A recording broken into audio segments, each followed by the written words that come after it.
right. Good morning, students. Welcome to our final virtual career cafe this year. I'm Amy Good from the Community Education Center. I'll be your moderator for today. We are recording this session and making it available for students who can't join us. So at this time, I'd like to introduce Rebecca Goodney. She's a school psychologist with Platte County R3 School District, and Gina Smith from the Cameron County Drug and Alcohol. So welcome, you guys. Thank you for joining us. I think we'll just start with an introduction and like what inspired you to pursue a career in this field. So Rebecca, do you want to go first? Sure. So again, my name's Rebecca Goodney. I am a school psychologist. I've worked at this point in many states. I've worked previously in Illinois, Missouri, Texas, Virginia. We're a military family. We're frequently moving, so a wide range of experience at this point. As far as what got me into the field, I really liked the fact that with psychology, there's a lot of different branches you can go into. And I like the aspect of school psych because you become a little bit of a jack of all trades in what your day-to-day can look like and the access that you have to students. With other types of therapies, you're dependent on parents having the means and ability to bring students to you for access to services, whereas in schools, you can really touch some of the underserved populations and work to meet everybody where they are. So what did your educational path look like? What degree did you have to get? And, was school psychology, your intended career path? Yeah, so with school psychology, states vary a little bit on what they require, whether it's a master's or a specialist degree in EDS. I went to Penn State Barron for my undergrad and did a psychology BS there. And then I moved on to University of Kentucky, where I earned my master's and my PhD. So with that, then with my specific field, you have some required internships. So I did my pre-doc and post-doc internships for my private licensing in San Antonio, Texas, with Northside Independent School District, which is the largest district in San Antonio and the third largest in Texas. There's a lot of stipulations regarding supervision and things that are required at that level. So you frequently find yourself in large districts for those final postdoc internships. So that's the path I took at that point. And then with some of those pieces, you do have practicums and different learning experiences required along the way with the programs too. So you said you've moved around a lot. Have you found it easy to acquire a job in that field, throughout the different states? Yeah, so one of the things that helps me is school psych is one of the areas where there is a national certification. So it's called an NCSP, a nationally certified school psychologist, and I maintain that certification, which helps with some of the move because every state has different licensing requests and requirements. School psych is interesting because it's kind of a blended career field. Sometimes you're licensed through a private psych board or a board of health for the state, and sometimes you're credentialed through the educational pathway. So every state, it's interesting to find out how much the NCSP will help you. For some states, it really is a direct path. Some states have different requirements and different hoops that you might have to jump through. I will say with having a PhD as well, that means that I have had a lot of coursework, which has helped because some states have funny little pieces to their requirements that you may have missed along the way. But because of the amount of credits that I had, I haven't really had trouble licensing in any state. It's just sometimes it requires more paperwork than others. But as far as work, there is a national shortage of school psychologists right now and mental health workers in the schools in general. So I've been able to walk into jobs and I'm typically hired before we even step foot in the state. That has been my experience. All right, great. I'm going to switch over to Gina now. Do you want to give us a little introduction about your education pathway and what inspired you? Hi there, thanks, Amy.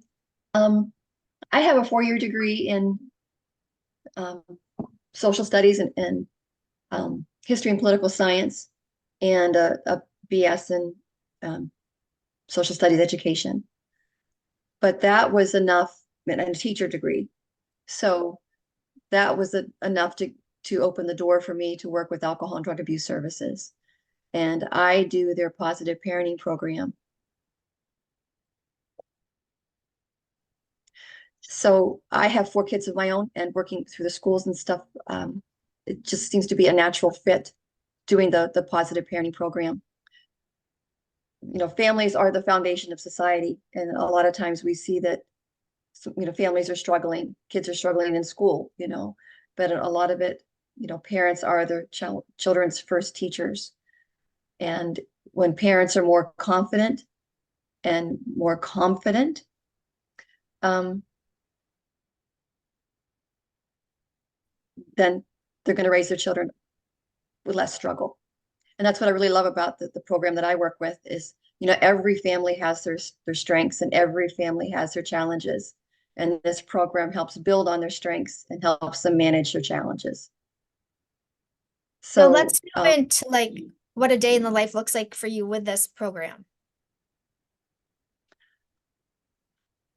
So I get referrals from all different places because I work with alcohol and drug abuse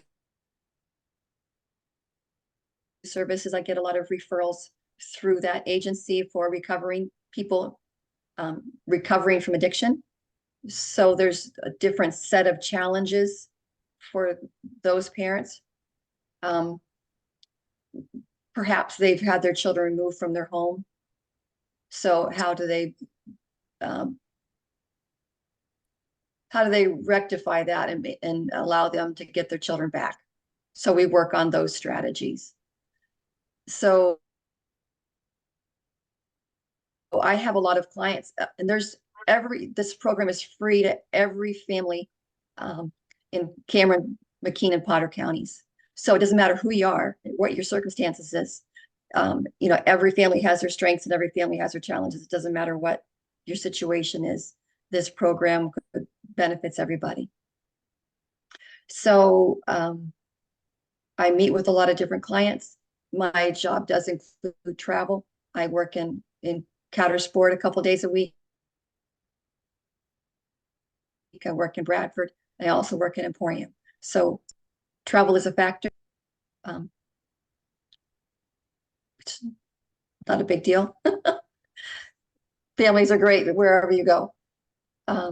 So working with them, helping them learn the strategies of the positive parenting program, and really seeing the benefit. You know, the program works if you work it. Seeing success within different families, it's very, very rewarding. So my job involves a lot of paperwork, you know, maybe as yours does, Rebecca. And you know, a lot of face-to-face working with clients. They come to me, you know, other programs that they would go into the home, but with my program, the parents come to me. So that's a little different aspect, which I like. I like it. So my work environment is usually my office. And I have a different office at each location. So, and that's Is that a okay. struggle? It can be because, well, I carry everything with me in my briefcase. So it's frustrating sometimes when I'm somewhere and it's like, oh, you know, I have just the right flyer to give you or whatever, you know. Or I gave the last one out and didn't get more copied or whatever. So things like that can be frustrating. But overall, I try to plan ahead and put whatever I'm thinking I'm going to need in people's files, so I have it with me.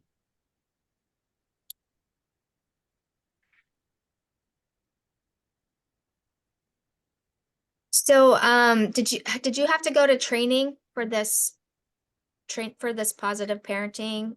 How did that work? So this program was actually designed by psychologists in Australia. They found that families were having some issues and needed a boost. And they put this program together about 30 years ago. And it's now being used worldwide. So yes, they do certify, they do training in all different levels. I'm at a standard 4 level with standard and group and teen. So they do, it's like a 3-day training. There's an accreditation you have to test. So yes, so for that program, there's certainly a training, but then alcohol and drug abuse services also requires a lot of training as well. And they provide it all and pay for it all. So, and it's very beneficial. So you're probably continually doing trainings because of not only your program, but also the drug and alcohol organization. Yes, that aspect of it as well. Okay. Yeah, and it's great to be up to date and feel like you're always, we're always learning new stuff too. And you find that it's just another piece to the puzzle, so you just feel like you can add more and more and keep adding to the picture. Yeah, for sure. All right, we'll switch to Rebecca. Do you want to tell us about a day in the life of your position? Yeah, so one of the things that I like about this position is how different every day can look. And I think that that's one of the things that sometimes gives people staying power in this position, whereas there are a lot of mental health jobs right now where people are experiencing high burnout rates. And so I will say every day in my job, definitely, I had seen on the questions where it asked about collaboration. Collaboration is something that happens every day in my role, as well as some form of data analysis. Otherwise, the job can look very different day to day. It depends on your role in your specific school. I do have placements that I've had before where I was heavily doing counseling with students, whether that's group or individual. Sometimes I'm giving testing. Part of what we do is we are tied to the special education system in a lot of school districts. And so we do identification of disabilities that may warrant an IEP. So we may have academic, social, emotional, behavioral, or cognitive assessments that we're doing with students. And then this is where comes a lot of my paperwork is writing those evaluation reports.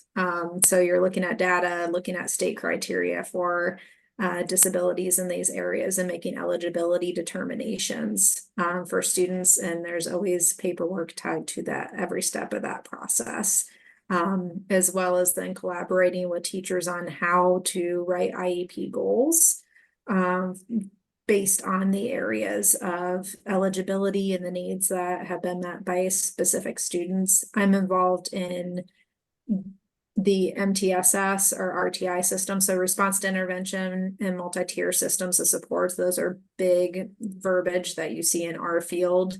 And with those pieces are a lot of interventions and then tracking the data related to those interventions. So typically I'm not the one tracking the data, but I am the one working with the teachers to analyze the data to look for patterns in how students are responding to the interventions that they're doing. So there are frequently meetings where we're meeting either individually to tweak that data, or we have like student success teams where we meet, and it's usually a school psychologist, a special education teacher, the general education teacher, the school administration, and then based on the specific needs of the student, you may have a social worker, a counselor, an instructional coach, a behavior coach, or speech language pathologist. It really changes based on the referral questions for kids as to who's in those meetings. But there is always paperwork and meetings involved with my job. So if you're okay with that, it's a great field. If you don't like it, it's not going to be the field for you.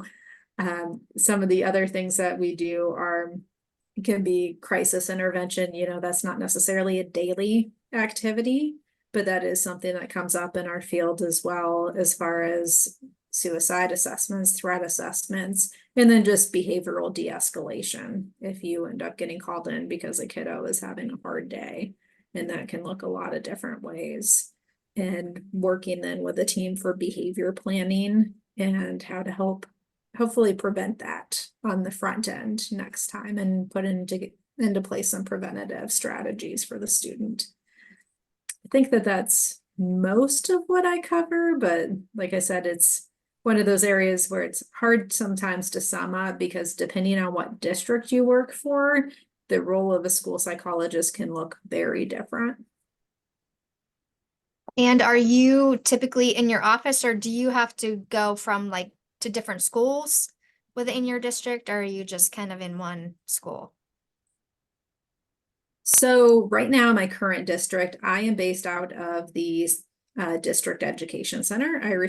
I report directly to the executive director of pupil services.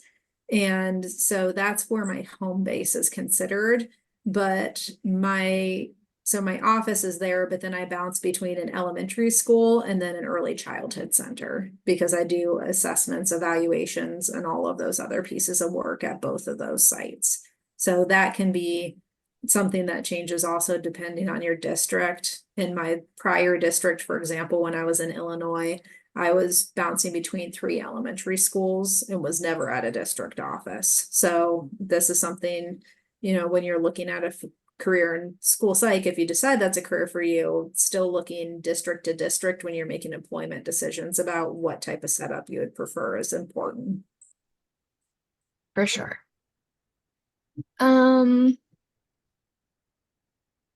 So could you describe like a particularly rewarding experience that you've had? Gina, do you want to go ahead? Well, when I'm hearing from families, from parents saying that things are going better at home, maybe that a child was having, anger issues or something, and that's declining. The kids are more cooperative with the parents, and they're able to do their chores or whatever the task that is that the parent asks them to do. With the parent tells you that things are going much smoother and they're all happier and they're able to, to do things and go places and, just happier home. That's very rewarding. Yeah, So that sounds, I like to hear those stories. yeah, that sounds great. Rebecca, how about you? I would say probably something similar. I think a lot of times in schools, the conversations where it becomes more emotional for people tend to be around behavior. And so those are the pieces where, for example, we have a little friend this year where some of the campus staff was questioning whether they needed to be moved to a different placement. So a placement outside of the resources on our campus and now a district placement or some other type of facility. And from the special education side, we said we're not there yet. We're going to put some things in place and see where we land as interventions are applied. To hear the principal later in a meeting say that she was glad that they were told no, because that gave them the opportunity to see how the student could grow, and to see the teachers and the parents happy that, this particular friend is now staying in the building is a win. And some of those different strategies that have come into place where the child looks happier too. It looks like he's comfortable being in the environment, and the adults have grown to appreciate some of the unique characteristics of him, and to see that the system can work is always a time where you feel good. For sure. So on the flip side of that, what are some challenges that you see or face, Rebecca? I would say one of the challenges that always comes is the fact that you work in schools, but you're not always seen as a school psych as one of the staff.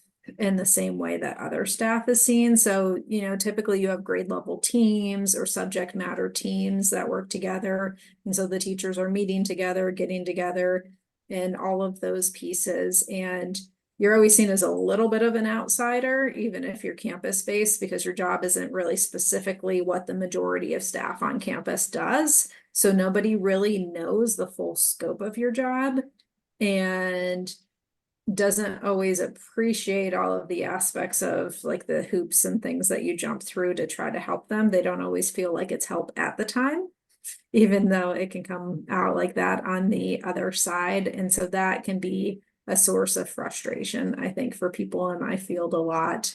The other part is that, there's always something new that's coming, and you really have to stay up with literature and be willing and have the skills to research different things, because even if you're not a subject matter expert on it, especially if it's something like you have a kid with a new genetic disorder that's come into your school and you're trying to figure out what that means for services for them, it might not be something that's your area specialty, but you're kind of the first line of people who needs to start getting answers about that.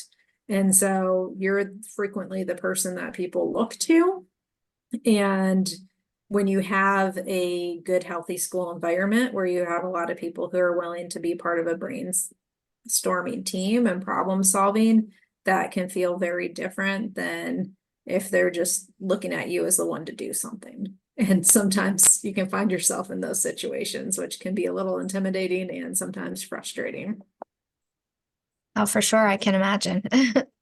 But it must feel good then when you have it figured out, like you're the first one to figure it out, so Yeah, absolutely. flip around. Gina, how about you? Some challenges? Some challenges, well, with some of our clientele, getting people to come on a regular basis, to come to their appointments, Yeah, I'm sure that would you know, be. because sometimes they're mandated, sometimes they're court mandated or service mandated. But life happens, and with the recovery aspect, sometimes people don't always keep good schedules. So that's just a minor problem. I guess keeping a distance between yourself and the client's situation, because empathy is certainly an aspect of this job, that you have to be empathetic with people's situations. But it's good to remember that their trauma is not your trauma. You can be empathetic with it, but it's hard to carry their trauma with you. So it's you need to learn that separation. I think that's in every like human services position you find. That is a challenge for sure.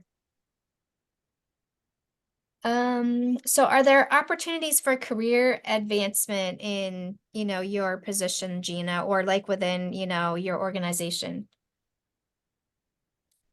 With my position, I started out with being the only person certified in the positive parenting program. And now we have a few more people in my agency that are, and I'm overseeing them with their clients. So that's been some growth Oh, yeah, that's nice.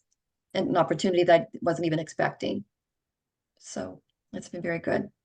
Oh, that's And great. there's, if I did not want to stay in this particular position, in the prevention department that I belong to, there's a wide variety of opportunities.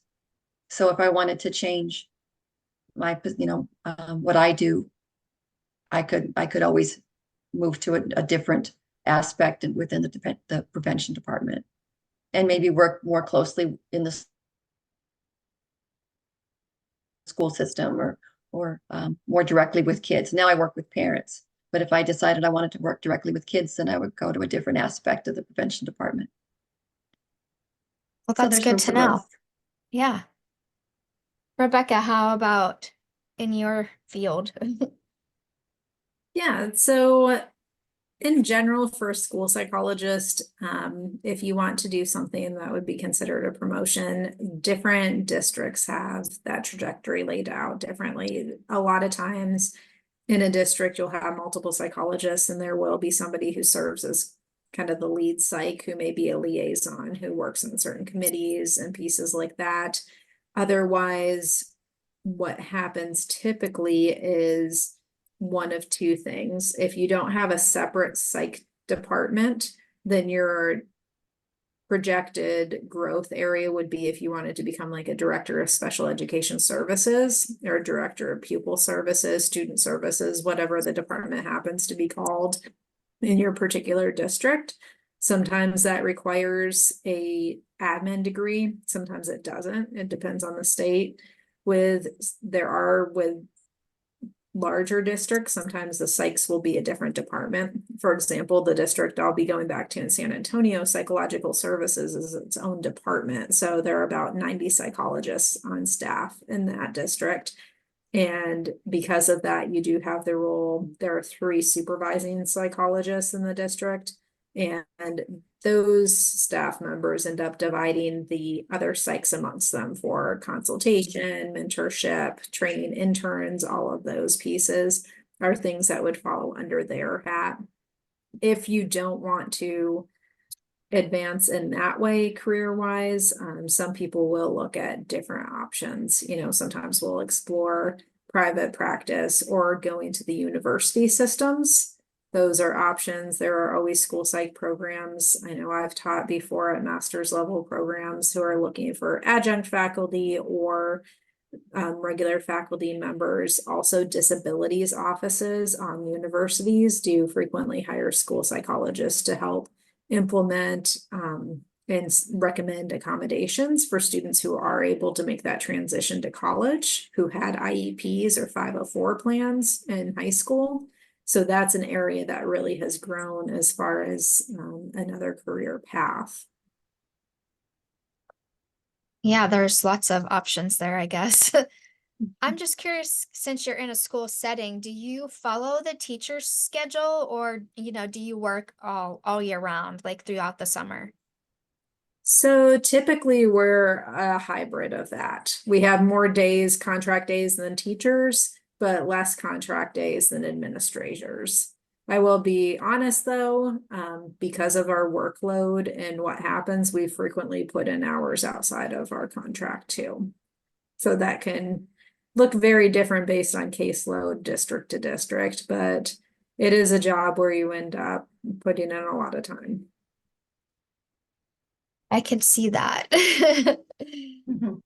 So what advice do you have for high school students like aspiring to pursue a career like in the human services field? Or in your, certain career specialty? Gina, do you want to go first? Sure. Your education can take you wherever you want to go. With human services, it's really good to be maybe good, be good in English, because communication is a big factor in my job. I think in any human service job, because you're talking, you're relating to a lot of different people in a lot of different ways.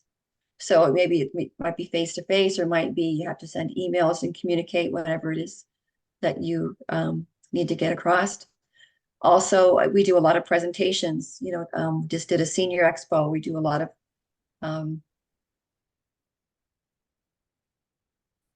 events. So you need to be able to present yourself well and communicate public. So your computer skills, communication skills, maybe even I don't know if you want to get into computer graphics, or like we use Canva a lot, making flyers and doing different things to promote our events. So anything that way, even getting into involving sports, or like even being involved in the band, things where you're out in the public, and working with other people really makes a difference. There's so many different aspects of school, so many different activities that you can get involved in, that you're making connections and networking with, not even realizing you are, but you're doing it right along. So absolutely get involved in as much as you can in high school, and it will carry you far in your adult life.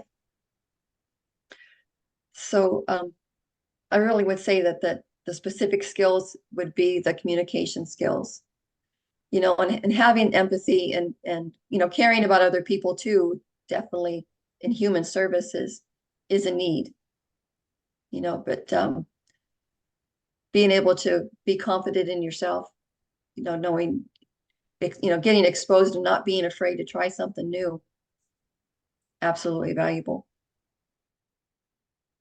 Yeah, great advice. Great advice. Rebecca, how about you? Yeah, I would echo everything that Gina said. I think that she brought up a lot of good points about those communications. There are those communication pieces. There are a lot of times where you are the face of, in my case, the district, or of, the IEP process, or those pieces. Sometimes you're the first person who's having some really hard conversations with families.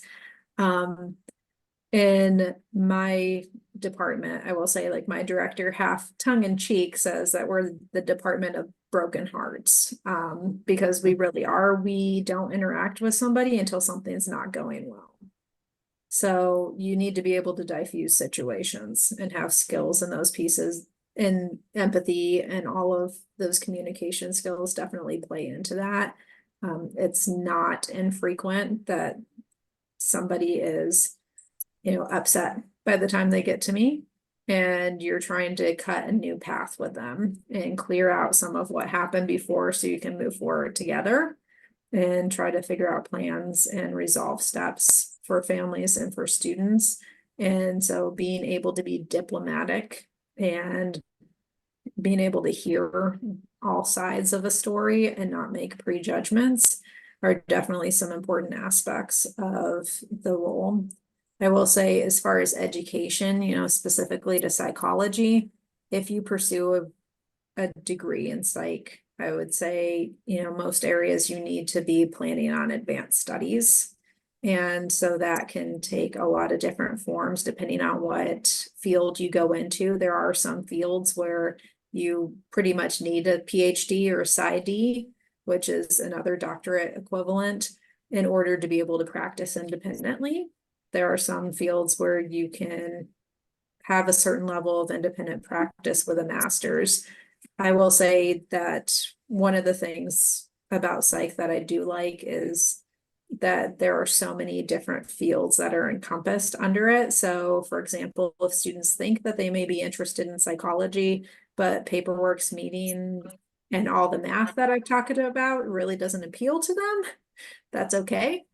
There might be another area, there are fields like sports psych or counseling and some of those other areas that really don't deal with those particular issues quite as much. If stats are your thing and you would rather be behind the scenes perusing data, then, industrial organizational psych or some of those other research-based psychs might be your area. So there are a lot of opportunities.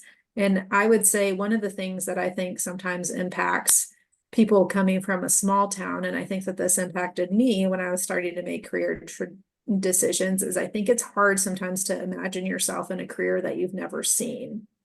And there are a lot of fields that really just don't exist in our area. Like growing up in Port Allegheny, there's a lot of fields of work that you just don't see there because those jobs don't exist.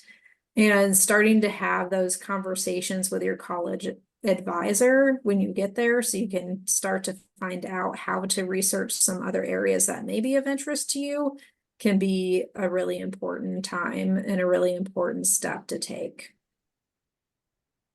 So, I just have a question about, I know, like, since COVID, this area has been kind of advancing into the virtual world.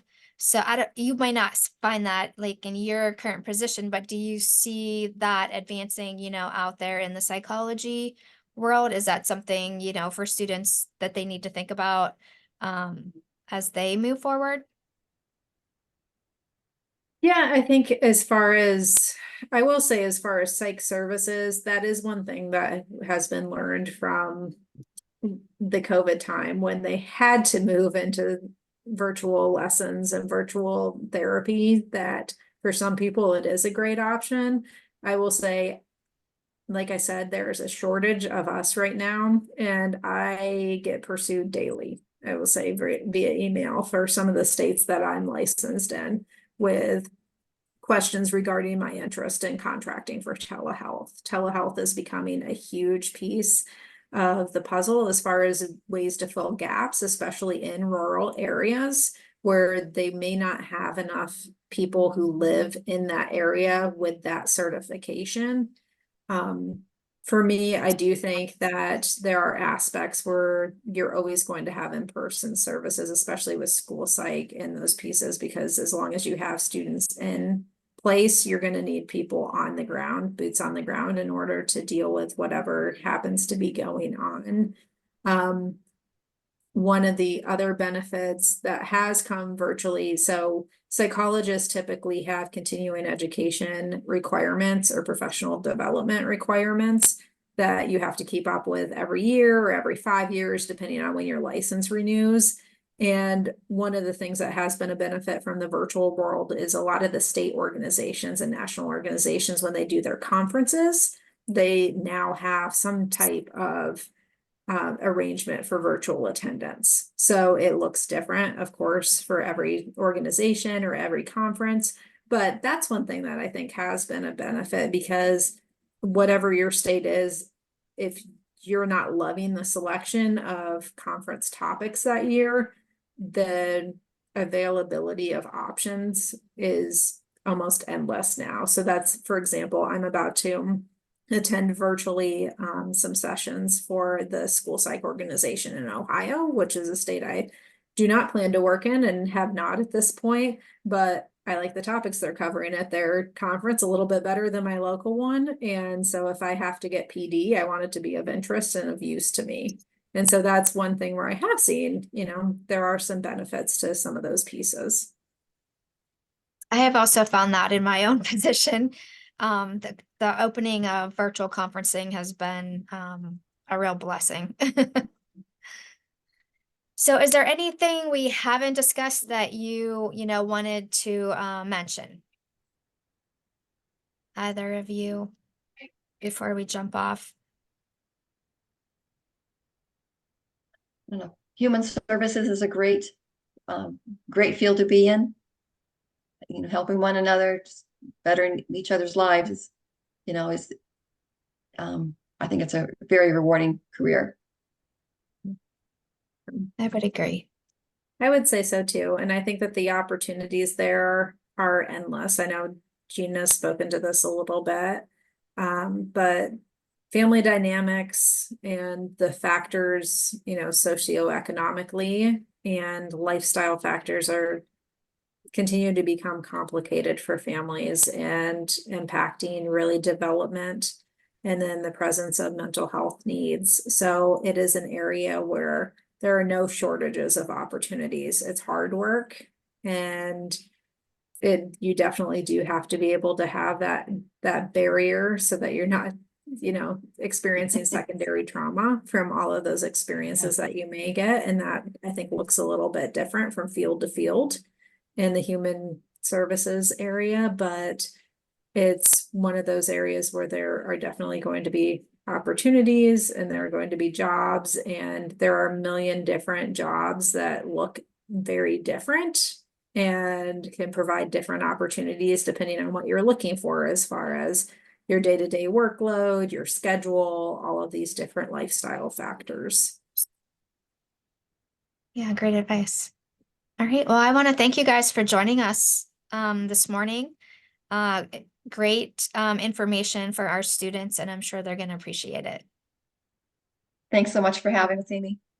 All right, Thank you. All right, students. So that concludes our series this school year. So I hope you enjoyed it, and we will see you guys next year. All right.